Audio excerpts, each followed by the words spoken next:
Alabemos al Señor, que es por eso que estamos aquí, amén. Alabarle y glorificar su bendito y santo nombre. Amén.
Qué semana tan especial nos ha dado el Señor, extremadamente especial. Esta semana celebramos el aniversario de nuestra nación. Han regresado algunos hermanos de vacación, han venido otros que teníamos muchos días de no ver y nos alegra muchísimo verlos. Tenemos también la noticia de que uno de los nuestros se va a bautizar este próximo domingo. Pero hay algo que sucedió hace 5 años, en este mismo día. El domingo 7 de julio, hace 5 años, cayó domingo y fue el primer culto de Ágape. Entonces, en realidad, nosotros este día estamos cumpliendo 5 años de haber comenzado a hacer cultos en la iglesia, ¿verdad? Así que es una bendición. Nosotros estábamos desesperados por empezar, porque nosotros habíamos comenzado desde el 2018 la preparación para comenzar la iglesia. Y hasta adelantamos la fecha, creo que la teníamos para una semana después y pedimos comenzar antes y ya no aguantamos, ¿verdad?, por comenzar el servicio al Señor. Así que ahora es el día del aniversario de Ágape, de lo que es el inicio de los cultos. Así que vamos a celebrarlo pronto, ¿verdad? Vamos a organizar eso. Vamos a tener una celebración de aniversario de la iglesia, los 5 años los primeros 5 años. Pero fíjese, cuando yo estuve meditando en esto, en la bondad del Señor en estos 5 años, me hizo recordar una ley bíblica que no es muy conocida. Yo no sé si usted la haya escuchado, ojalá que haya alguno que sí. Se llama la ley de Gamaliel, ¿verdad? No sé si usted la ha escuchado, pero está en Hechos 5. De hecho, vamos a estar en el libro de Hechos hoy, ¿verdad? Pero vamos a estar en otro capítulo. Pero en Hechos 5, ¿verdad?, usted puede ver cómo los apóstoles llegan a predicar al templo y los fariseos se dan cuenta y no les gustan y los mandan a traer para hablar con ellos. Y los apóstoles, en vez de amedrentarse, comenzaron también a evangelizar a los fariseos. El problema es que ya en el cierre de la presentación evangelística, a los apóstoles les señalaron el hecho de que ellos habían matado al Cristo. Y no les gustó para nada. Entonces, les dio deseos a los fariseos de matarlos a ellos también. Y fíjense, eso es lo que da origen a la ley Gamaliel. Porque les voy a leer la historia, está en Hechos 5, del 35 al 39, se lo voy a poner en pantalla para que ustedes mismos puedan acompañarnos. Dice, y luego, ¿verdad? Gamaliel dijo: varones israelitas, mirad por vosotros lo que vais a hacer respecto a estos hombres, porque antes de estos días se levantó Teudas diciendo que era alguien. A este se unió un número de como de 400 hombres, pero él fue muerto, y todos los que le obedecían dispersados y reducidos a nada. Después de este se levantó Judas el Galileo en los días del censo, y llevó en pos de sí a mucho pueblo. Pereció también él y todos los que le obedecían dispersados. Ahora os digo, apartaos de estos hombres, porque los querían matar. Apartaos de estos hombres y dejadlos, porque si este consejo o esta obra es de los hombres, se desvanecerá. Mas si es de Dios, no la podréis destruir. No seáis tal vez hallados luchando contra Dios. Entonces, lo que la ley de Gamaliel implica a partir de todas estas palabras es que lo que es de Dios permanece. Lo que es de Dios permanece y no hay nadie que lo vote. Y fíjese qué curioso, porque esta iglesia ha pasado por muchas dificultades. El enemigo ha querido votarla.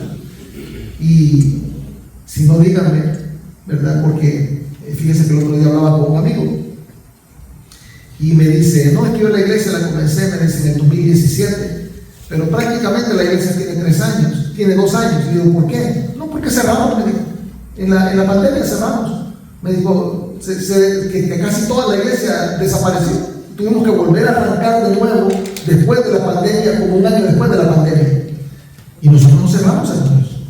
O sea, la pandemia no pudo cerrar nuestra iglesia. O sea, lo que hacíamos nosotros era, hacíamos cultos en línea. Predicaba a la cámara, le predicaba yo. Y se conectaban muchos hermanos y comentaban y me llamaban y teníamos esta comunicación constante. Gisela y yo los íbamos a visitar a las casas, no entrábamos a las casas, por supuesto, ¿verdad? Y le llevábamos a veces medicina y comida. Y cuando Gisela se acabó, yo solito llevaba a dejar ahí comida y le llevaba medicina, le llevaba papel higiénico. No había. Y yo lo conseguía y le llevaba. Y no lo va a creer que había muchos hermanos muy agradecidos porque le llevaba esto, porque no había. Entonces, yo creo que una iglesia que ha sobrevivido una pandemia mundial de la clase que solo ha habido como 3 en la historia de la tierra, creo que es una obra que el Señor está sosteniendo con su mano. Así que Dios nos ha mostrado su poder, Dios nos ha mostrado su bondad, Dios nos ha permitido permanecer. Esta obra es de Dios y Dios está con nosotros. Un aplauso para el Señor.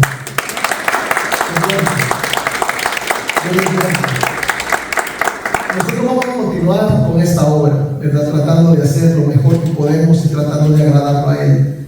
No es para nuestro orgullo, ¿verdad? Sino que es para su beneplácito que nosotros servimos.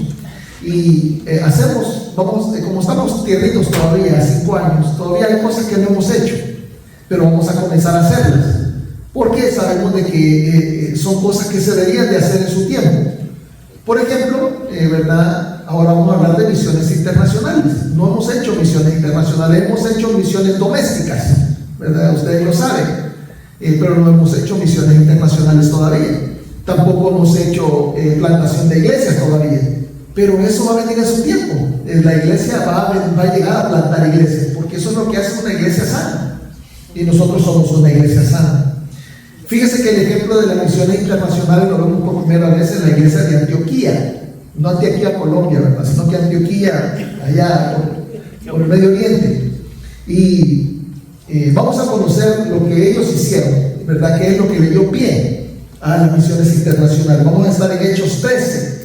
Todo lo que dice ahí va a venir a confirmar los pasos que esa congregación va a dar. Así que les voy a pedir que se pongan de pie. Vamos a leer juntos. Son dos trozos en realidad que vamos a leer. Vamos a leer Hechos del 13, el 13 del 1 al 5 y luego del 42 al 52, para que no se vayan a sentir perdidos cuando lo brinquemos. Todos juntos. El que no tenga Biblia lo puede leer en pantalla.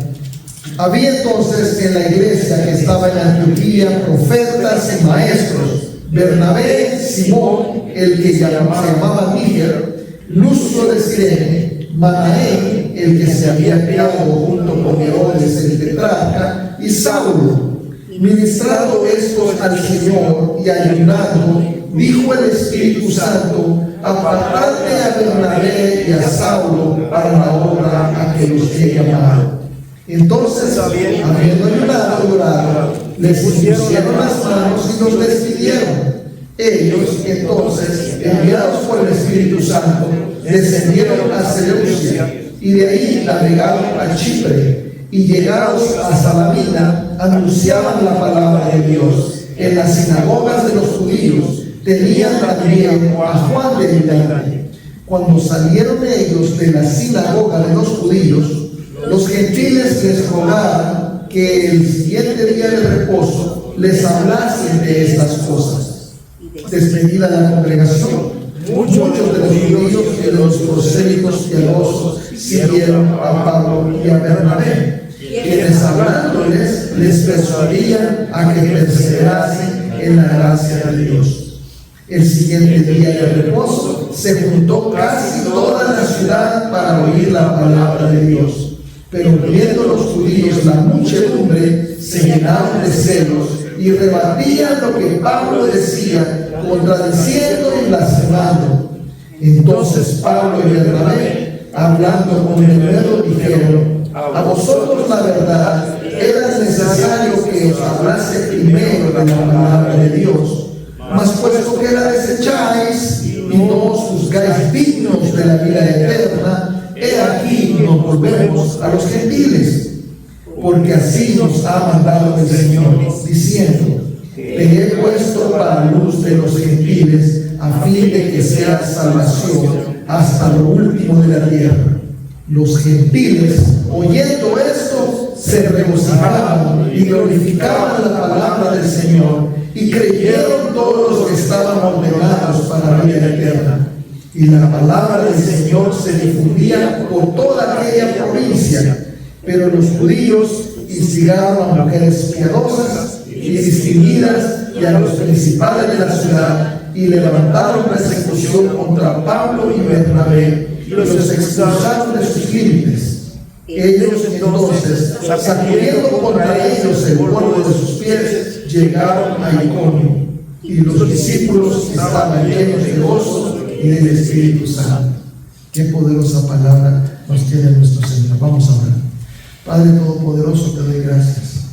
Bendito y alabado sea, Señor, porque nos has permitido leer tu palabra, nos has permitido ver este trozo en donde se ve que estás enviando a llevar la palabra tuya a otras personas, en otros pueblos, en otros lugares.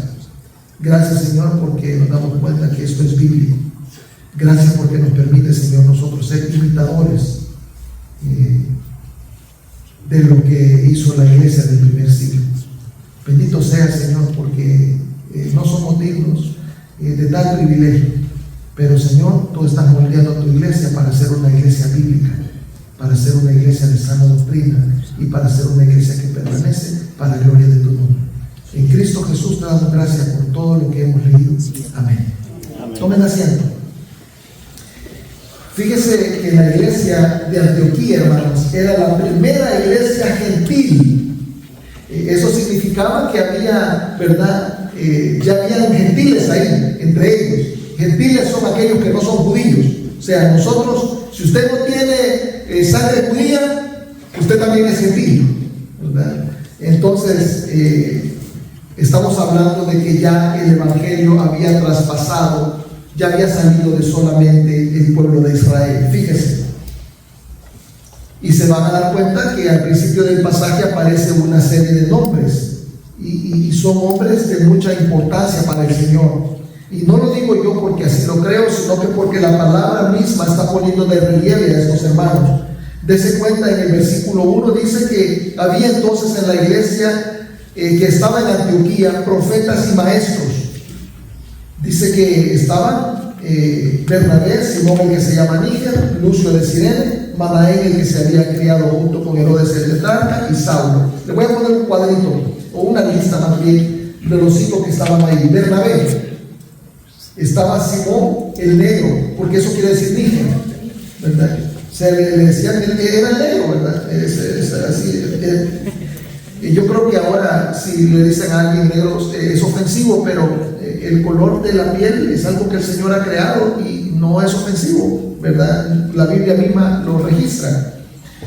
Lucio de Cirene, Manaén, que era hermano de crianza del que es al parecer el político más importante de ese tiempo, de tetrarca. Y Saulo, a quien conocemos nosotros como Pablo. O sea, Saulo que están viendo ustedes ahí es Pablo. La Biblia dice que son maestros y profetas y que ministraban al Señor. O sea, que ellos son personas que estaban dedicados a la predicación de la palabra en su iglesia. Eso es lo que estaban haciendo. Y en este momento, hermanos, cuando dice profetas, no estamos hablando de alguien como yo, que solamente habla de la profecía escrita, sino que en ese momento, dése cuenta, no estaba la profecía escrita completamente todavía, no se había cerrado el canon, todavía no había Nuevo Testamento. Entonces los profetas de ese momento sí eran profetas, sí eran gente que hablaba cosas del futuro que el Señor nos mandaba hablar. No era que se las inventaban ni que el Señor les hablaba para beneficio propio, sino que les hablaba para que ellos fueran los que dijeran al pueblo lo que el Señor quería que sucediera entre ellos y lo que iba a suceder en los postreros tiempos. Entonces sí eran profetas. Ahora, quiero que entienda que la Biblia misma nos dice, cuando ya está cerrando el canon, de que la autoridad total de la profecía la tiene la palabra de Dios. Por eso les traje la segunda de Pedro 1, 16 al 21, porque siempre que hablamos de profecía, yo me acuerdo de este trozo de la Escritura, y este es un trozo que a mí me gusta compartir con los nuevos creyentes, porque me gusta que se den cuenta del poder que tiene la palabra de Dios, de la autoridad que tiene la palabra de Dios. Porque nos, dice versículo 16, porque no os hemos dado a conocer el poder y la venida de nuestro Señor Jesucristo, siguiendo fábulas artificiosas, sino como habiendo visto con nuestros propios ojos su majestad. O sea, estamos hablando de gente que vio a Jesús. Cuando hablamos de apóstoles, hermanos, hablamos de personas que vieron a Jesucristo. Esa es la condición de ser apóstol. Eso es una cosa que se me escapó también ponerla ahí, porque cuando los discípulos se dieron cuenta que solo estaban 11 porque Judas se ahorcó, entonces ellos dijeron: vamos a reemplazar.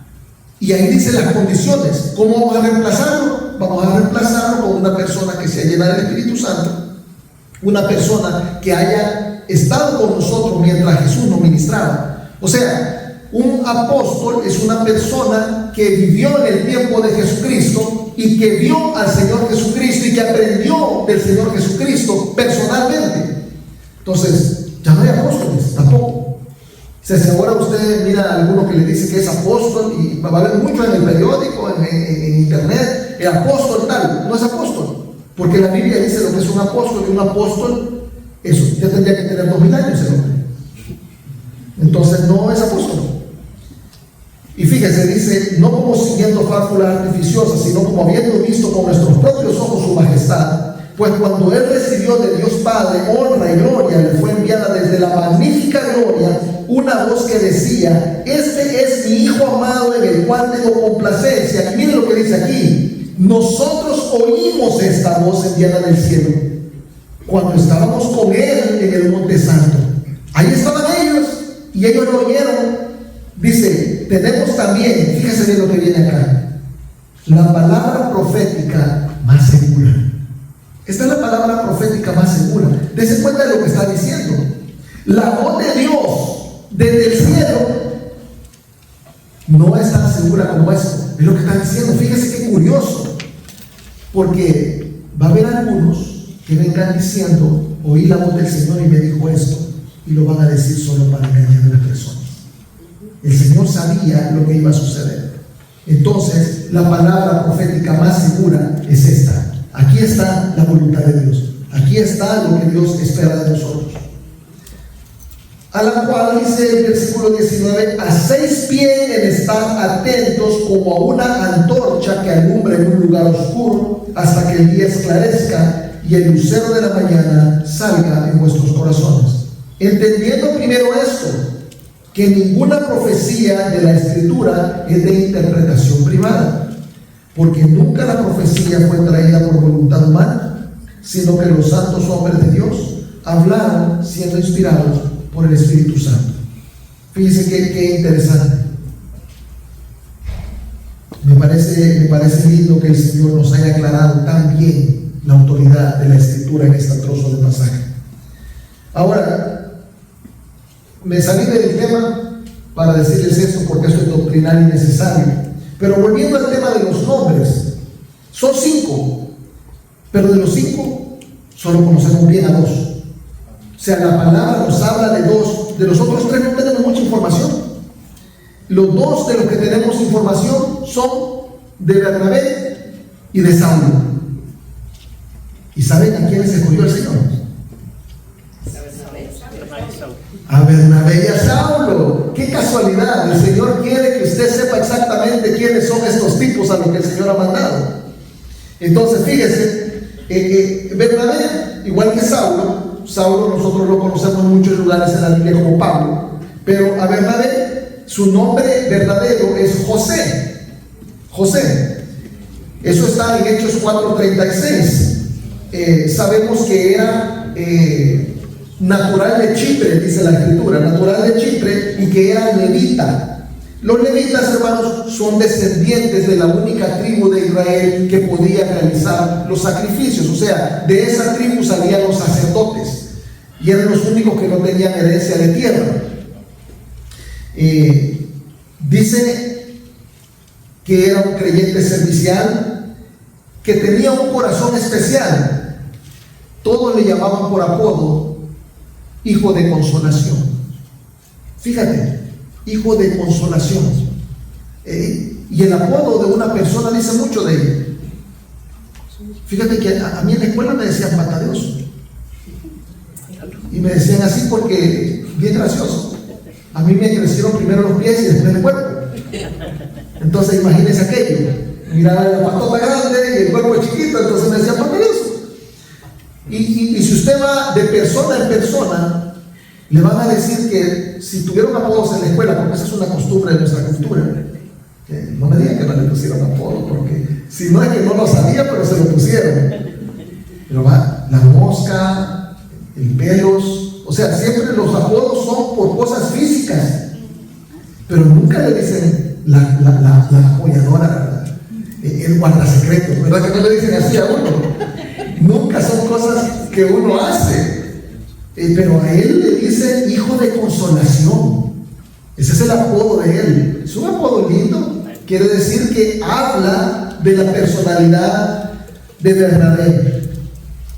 El apodo dice mucho de él. Dice en Hechos 4:36-37 que Bernabé vendió su propiedad y puso el precio de la venta a los pies de los apóstoles. O sea, vendió su terreno, su casa, lo que tenía, y fue a dejar el dinero a los apóstoles para que alimentaran a los pobres, para que hicieran con ese dinero lo que la obra requiriera hacer. Fíjense que eso muestra que él sabía de que había necesidad de invertir en el eterno. Y eso también es algo hermoso, un detalle hermoso que hay que ver en Bernabé. Muchas veces nosotros no le damos las primicias. Todos los domingos hablamos de la ofrenda, desde aquí enfrente. Siempre hay alguien encargado de hablar de la ofrenda, motivar a la ofrenda. Y se trata de que las personas entiendan la importancia de la ofrenda, de que es para impulsar la obra y para mantener la obra. Y nosotros muchas veces, ¿qué es lo que hacemos? Y yo incluido todos, ¿verdad? Pagamos nuestros biles y después damos la ofrenda o damos el diezmo. Porque uno dice, bueno, pero si yo no tengo casa, entonces ¿cómo? Si no pago, si no guardo el dinero de la gasolina, ¿cómo voy a trabajar? Entonces, eso es lo que hacemos todos, pero él está viendo que no solamente le dio las primicias al Señor, sino que le dio su todo. Es increíble, hermano. Es admirable, porque nosotros no podemos ser así. Tratamos, pero no podemos. Tratamos de dar todo lo que podemos. Y hay muchos que damos más de lo que da la mayoría, ¿verdad? Y yo sé que hay algunos de ustedes que dan más de lo que da la mayoría, pero al punto de Bernabé no llegamos nadie. Fíjense, entonces es admirable lo que él hizo. Hechos 11:24 le llama lleno de fe del Espíritu Santo. Y quiero que sepan que él trabajaba en la obra. Aquí estaba ministrando al Señor, estaba predicando la palabra y era discipulador también. Yo no sé si se dieron cuenta de que cuando lo mandaron a ellos dos, más abajito dice que andaba con ellos Juan. No es Juan el Bautista porque había muerto, no era Juan el apóstol tampoco, sino que era Juan Marcos, es otro Juan. Y este Juan Marcos es primo de él. Y fíjese, eso también habla de él. ¿Por qué? Porque quiere decir que no solamente ministraba en el templo, sino que ministraba en su casa. Fíjese qué tremendo. Entonces, la información de Bernabé continúa y continúa y continúa, y en todo nos damos cuenta que era un hombre excepcional. Entonces yo creo que no hay necesidad de seguir viendo pasajes porque ya tenemos la idea de quién es este hombre. Ahora vamos a conocer un poco más de Saulo. Nosotros le conocemos como Pablo. Hechos 22 dice que era ciudadano romano de nacimiento. Hechos 22 del 27 al 29 dice: vino el tribuno y le dijo: dime, ¿eres tú ciudadano romano? Él le dijo: sí. Le está preguntando a Pablo, ¿verdad? Respondió el tribuno: yo con una gran suma adquirí esta ciudadanía. Entonces Pablo le dijo: pero yo no soy de nacimiento. O sea que él había comprado la ciudadanía romana porque era la ciudadanía más importante del momento. Él había pagado por ella. Y Pablo le dice: yo aquí nací. Fíjense. Así dice que luego se apartaron de él los que le iban a dar tormento, y aún el tribuno, al saber que era ciudadano romano, también tuvo temor por haberle atado. No le habían dado el proceso debido que un ciudadano romano demandaba. Filipenses 3 nos habla de su ascendencia y cultura. Filipenses 3, 4 al 6 dice: aunque yo, Pablo, tengo también de qué confiar en la carne, si alguno piensa que tiene de qué confiar en la carne, yo más, circuncidado al quinto día, al octavo día, del linaje de Israel, de la tribu de Benjamín, hebreos de hebreos, en cuanto a la ley, fariseo, en cuanto al celo, perseguidor de la iglesia, en cuanto a la justicia que es la ley, irreprensible. Hechos 22 menciona su educación. Hechos 22:3 dice: yo de cierto soy judío, dice, nacido en Tarso de Sicilia, pero criado en esta ciudad, instruido a los pies de Gamaliel, estrictamente conforme a la ley de nuestros padres, celoso de Dios, como hoy lo sois vosotros.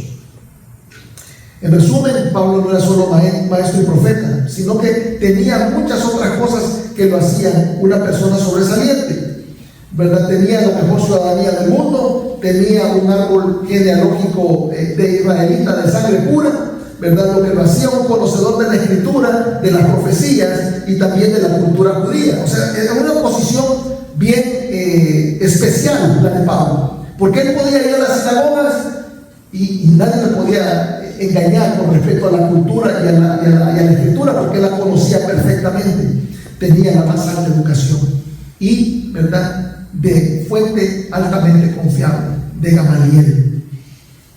Entonces vemos que de los 5 maestros y profetas, el Espíritu escogió 2, y escogió los 2 que nosotros más conocemos y los que eran, ¿verdad?, mejor preparados al parecer.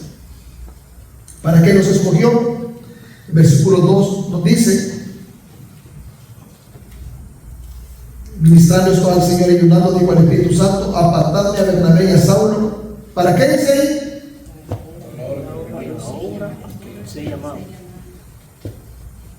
Para la obra a la que los he llamado.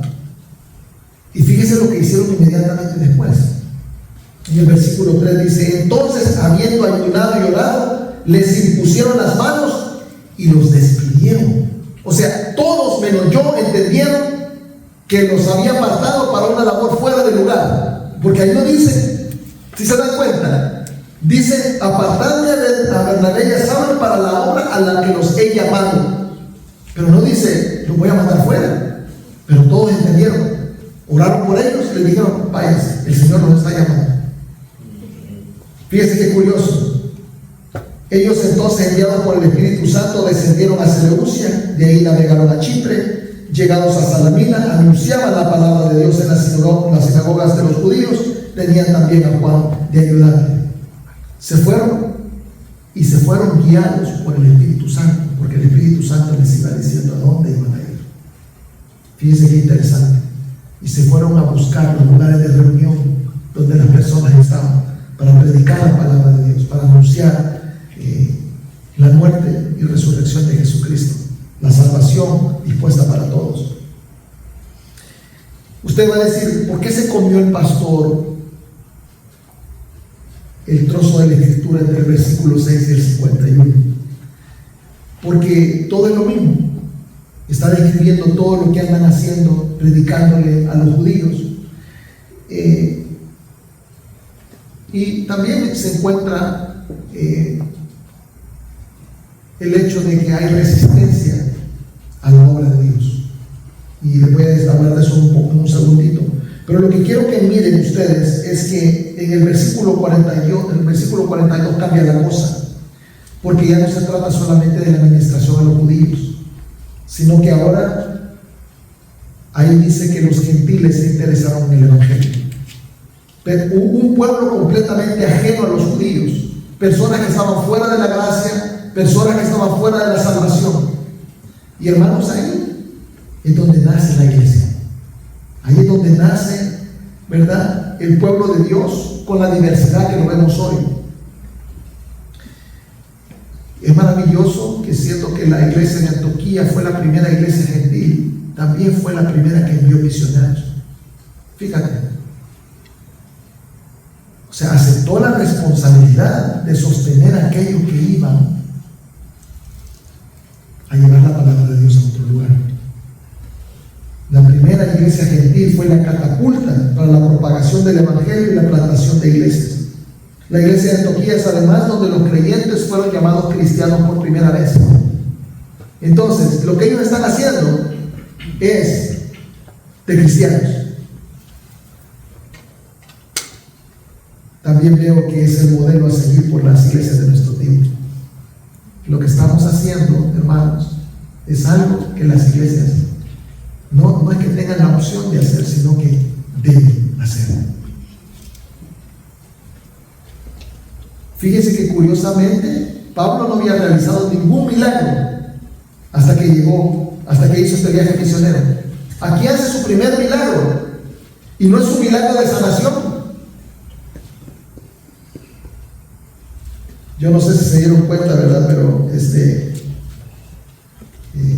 en el versículo 11 deja ciego a un hombre porque estaba estorbando el evangelio. El primer milagro de Pablo no fue de sanación, fue de maldición, y era acompañado de las palabras: he aquí está la mano de Dios contra ti. Lo que yo veo en eso es de que el Señor mismo es quien limpia el camino para que nosotros hagamos lo que Él nos manda hacer. O sea, el que estaba estorbando, el Señor lo inutilizó. ¿Qué aprendemos de todo esto? Fíjese bien, no les he venido diciendo los puntos uno por uno, pero ahorita se los tiro todos de un solo. ¿Qué aprendemos de todo esto? Número uno, aprendemos que Dios guía a los que buscan guía. Dios guía a los que buscan guía. ¿Por qué? Porque si usted lee bien el pasaje, dice que ellos estaban ayunando y orando, buscando la guía del Señor. Estaban en el momento de la oración en que recibieron lo que el Espíritu Santo quería que hicieran. La guía del Espíritu la recibieron ahí. Entonces nosotros, hermanos, nos estamos reuniendo constantemente para orar. Nosotros estamos reuniéndonos todos los viernes para pedirle guía al Señor. Y hermanos, el Señor responde, y a veces no nos damos cuenta que nos está respondiendo, porque las cosas están resultando. Por ejemplo, ejemplo, cuando usted le pide que la iglesia crezca, que seamos de impacto para su reino, que más personas conozcan a Cristo, usted no sabe cómo Él lo va a hacer. Se lo estamos pidiendo, pero no sabemos cómo. Pero todo comienza con oración. Entonces yo pienso de que para que Dios nos guíe, tenemos que estar constantemente pidiéndole su guía. Constantemente. Número 2, Dios escoge lo mejor para enviar. Fíjese que escogió a estos dos hombres, a Bernabé y a Pablo. Ya nos dimos cuenta que el Espíritu quería que nosotros supiéramos con detalle quiénes eran estos hombres. Eran personas especiales las que estaba enviando. Número 3, toda congregación obediente debe enviar. Dios nos muestra que la obra no es únicamente donde estamos, sino que también es afuera. Y eso no significa solamente dentro del país donde estamos, ¿verdad? Porque algunos entienden la evangelización y la misión es como, ¿verdad?, solo donde estamos, para crecer la iglesia. Pero no, es donde estamos, afuera del estado y afuera del país. Eso son misiones. Interesantemente, hermanos, solo dice que era la congregación que estaba en Antioquía. No dice el tamaño. No dice la numerosa iglesia de Antioquía envió. O sea, el Espíritu no está diciendo, ok, si tú tienes cierto tamaño, entonces tú vas a enviar. Sino que el Espíritu está diciendo, envía. Y hay que ver cómo hacemos. Pero hay que enviar. Yo creo, sinceramente, que ha de haber sido una iglesia pequeña. Siempre le repito de que Dios hace cosas grandes a través de las iglesias pequeñas. Y yo lo creo, y lo creo de corazón. Pero no es trabajo solamente del que fue enviado. Por ejemplo, aquí iban Bernabé y Pablo. Pero no cae toda la responsabilidad sobre ellos, sino que la iglesia está detrás de ellos respaldando. Entonces tenemos que entender que tenemos que ser un respaldo, ¿verdad? La congregación que obedece debe de respaldar y apoyar, porque la obra es un trabajo de equipo. Número 4, el enemigo resiste la obra de Dios.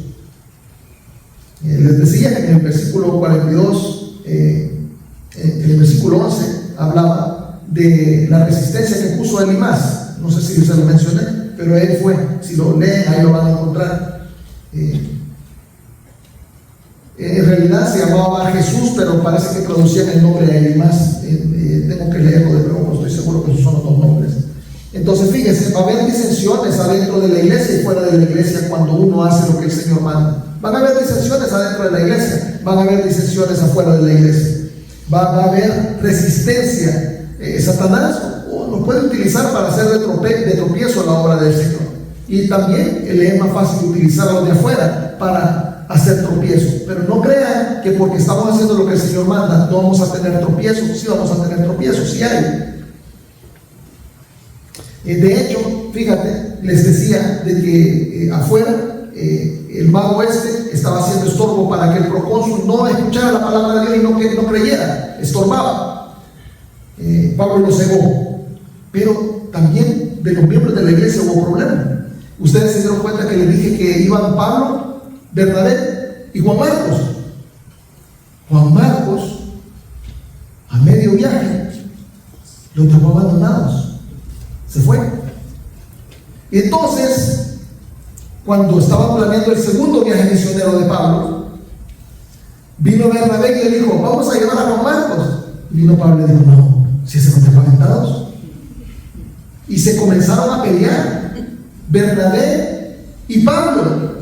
Estamos hablando de los héroes de la Biblia, gente llena del Espíritu Santo. ¿Usted piensa que la gente llena del Espíritu Santo no se pelea? Lea, se pelea. Dice que hubo tal pleito que se formaron dos equipos misioneros. Se fue Bernabé con Juan Marcos y se fue Pablo con Silas.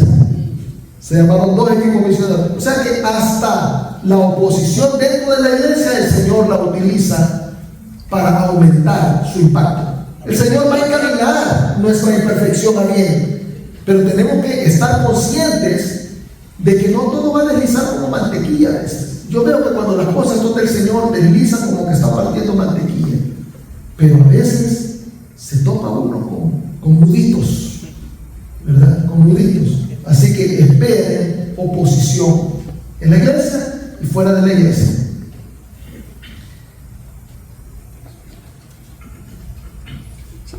Los de afuera que pusieron oposición fueron para Jesús, los judíos, gente influyente y hasta gente del gobierno. Eso es lo que dice el pasaje. Los de adentro, en verdad, fueron Bernabé y Juan Marcos, que causó la disensión.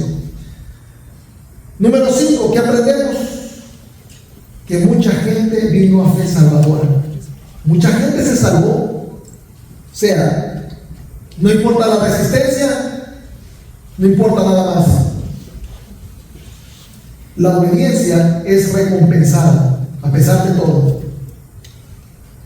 La gente que se salvó fue el procónsul Sergio Pablo, judíos y prosélitos de Antioquía de Pisidia y muchos gentiles. Esos son los que están mencionados en este pasaje.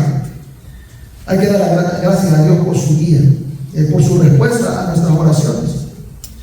Gracias a Dios porque continuó con sus brazos abiertos, porque sigue salvando.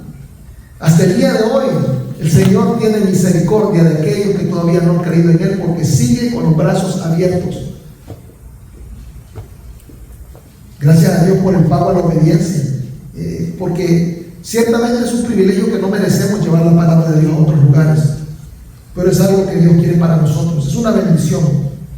Pablo reitera que es una orden de nuestro Señor, pero yo lo miro únicamente como una tremenda bendición. Fíjese lo que dice Hechos 13:47. Dice: porque así nos ha mandado el Señor diciendo: te he puesto para luz de los gentiles, a fin de que seas para salvación hasta lo último de la tierra.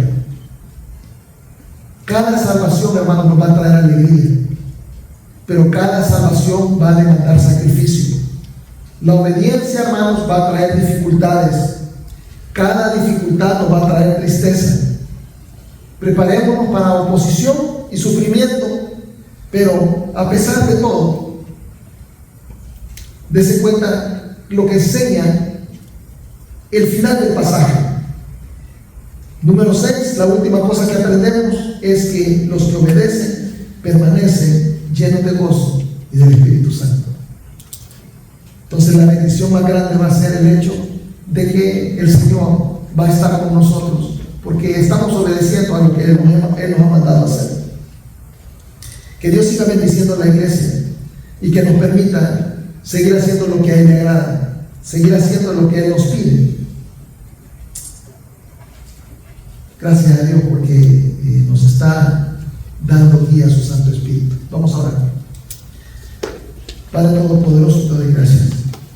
Bendito y alabado sea, Señor, porque a través de este pasaje podemos ver que enviar afuera es cosa que tú ordenas. Es el modelo que la iglesia original nos muestra y es cosa que nosotros debemos de imitar. Bendito sea por las oportunidades que nos dan de hacerlo. Espero, Padre, que así como vamos a comenzar a hacerlo, Señor, que continúe, y así como las otras cosas que todavía tu iglesia no hace, que nos guíes a hacerlo y que nos des todo lo necesario. Que le des a mis hermanos el corazón necesario para poder tomar las decisiones que necesitamos tomar a favor tuyo, pero que sobre todo se pueda ver que tú estás con nosotros cuando, haciendo las cosas que tú nos mandas, todos permanezcamos llenos de fe y de gozo. Es en el nombre de tu Hijo Jesucristo que te pido todas estas cosas. Amén. Para la honra y la gloria del Señor.